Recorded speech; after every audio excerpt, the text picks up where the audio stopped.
Okay, let's talk about baby Veronica part 2. Um, I'd like to address the amount of gossip that goes uh, on the internet, the different articles I've read, a lot of stuff in the comment threads that I find absolutely ridiculous in the scheme of the story. It's been mentioned that Melanie had a DUI and Dusten Brown was $7,000 behind on child support. Um, from my personal experience, I've I've had a non-custodial parent owe me $42,000 at one point.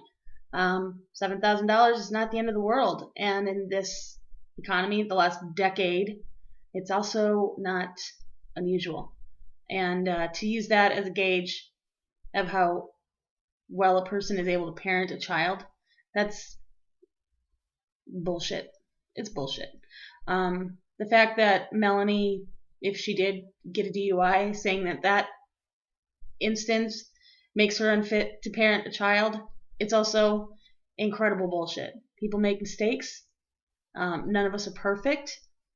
If you look at the amount of people in the Senate and Congress who've been charged with a DUI, no. I don't think it's okay to take that one incident in her life and say that makes her a terrible person. So the gossip doesn't help anything at all. I think we're all just human beings trying to get by, and we do the best we can, and we make mistakes, and we do stupid things that we have to, of course, answer for later. But I don't think they have any place in the decision-making process at this point. Also, there's a thing about adoption that I think people assume that these children are going to go to homes that are so much better than what they would have had if they'd stayed with the biological parent, and that's just not true. My own experience with adoption, I found the best couple that I could find. Found myself pregnant at 21, young, alone, wasn't prepared for the job, and was afraid I wouldn't be able to provide.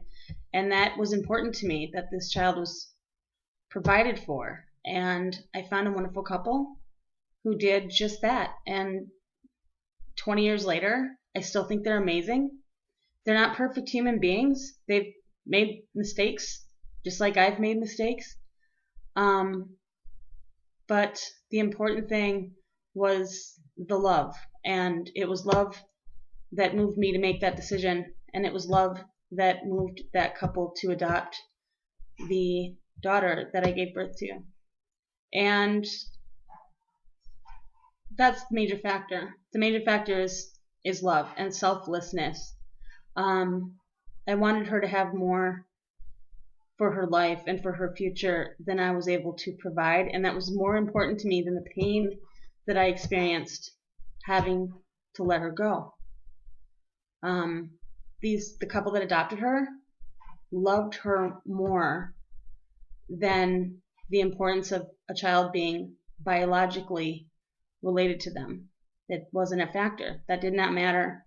What mattered was that they were selfless enough to take a child into their home and raise it and love it no differently than you or your neighbor or the people down the street who have kids have done. So when I go back to saying that this Dusten Brown case, and I believe it's pronounced Capobianco, not sure, Matt and Melanie, and this little girl Veronica, I would like to see someone do something selfless. And I haven't really seen what I would consider any level of selflessness from the people involved. And I think this kid, when she's an adult, when she's 25, is going to look back, and let alone being able to Google herself as a teenager. Oh my God, the trauma. Just wait.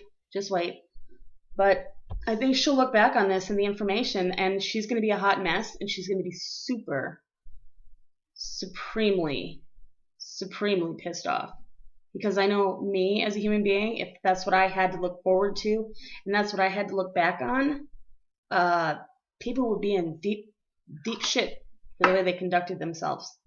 So let that be a warning. Let that be a little bit of I wouldn't say it's trying to crystal ball into this poor kid's future, but I'm really hoping that someone comes to their senses and one side or the other will just submit instead of making this a full-out war and having it end as a full-out war rather than stepping in and being gracious. So, I don't know. Interested to see how this one plays out. But as it plays out in the media, I think I wish people would stop glomming onto these little bits and pieces of the past and allow for the fact that these are all human beings who make mistakes. None of us are perfect, and the focus should remain on the law and the child and what's important for the child instead of constantly attacking either side. Because that, I want you to think about the comments you make and think about this little girl who's 4 years old, 10 years from now, getting online and looking up the words that typed out of the end of your little fingertips. And can you say that, wow, freezing again, just constant freezing. I want to know if you're proud of the things you say. That's it. So, Internet, have a lovely day. This is part 2. I'm out of here. I'm going to get a life and go do something. See ya.